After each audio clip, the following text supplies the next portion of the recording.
tao dyan, oh. Maganda nito. Ha? Ah. Wow, ang ganda ng Nia, oh. Ba't may mga apam dito? May dumayong apam dito sa Bridge.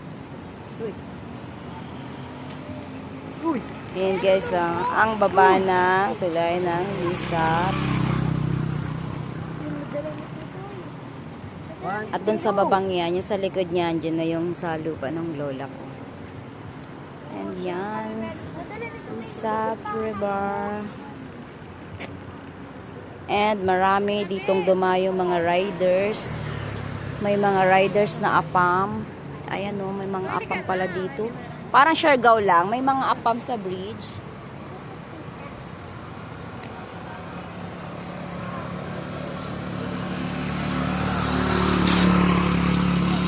Ayan, dito pa marami dumadayo parang sa picture taking. At ito ang Bungabong River Irrigation System. At ito ang baba ng tulay. At kasama ko si brother, si Tonet, ang aking sister-in-law, and nephew, si Rian. Hi, Rian naman. Hoy. Bigyan mo na kita. O, diba? Ang ganda na. Tulay ng Lisap. Ito po ang aming barangay. At ito rin yung aking lugar na kinalakihan. So, ako ay isang laking Lisap. Bungabong.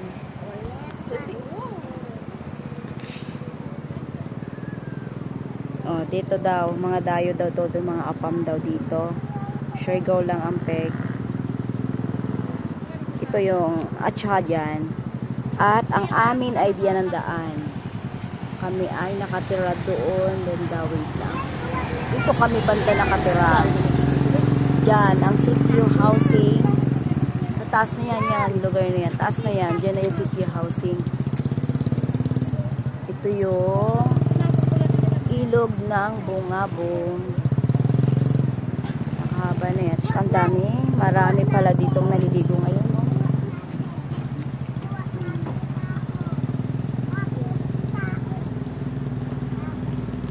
Ayan, nakita na ninyo ang Lisap Bridge.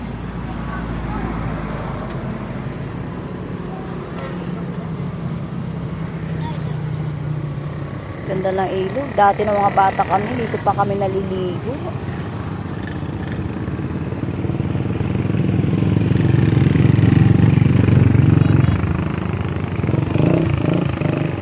Yan yung tanawin dito, nakapalibot ang bundok. Ayan ang sarap maligo dito. Oh. Sarap lumangoy mula dito. Oh. Magpapaanod ka hanggang sarap magpaanod hanggang doon. Pasalbabida ka. Or nung bata pa kami, ginagawa namin, sumasakay kami sa kawayan or sa katawan ng saging. Gagawin namin bangka. Tapos doon kami sasakay habang magpapaanod hanggang sa malayo.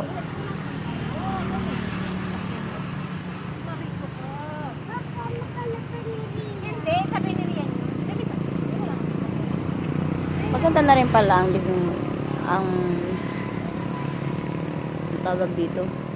Yan yung mga daan, kalsada na yun ang tawag sa kalsada niyan. Maganda na rin pala pagkagawa.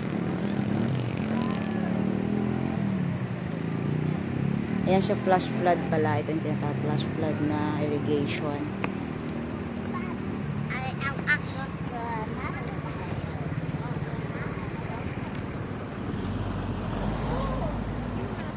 Ayan po, dito nasa Lisap Beach. At Happy New Year sa lahat. Sana more blessings sa atin. Diba? Ngayon, thank you for watching. Bye-bye. Pause po ako ngayon dahil sa aming alumni. Sobrang init, pinaos na. Bye-bye!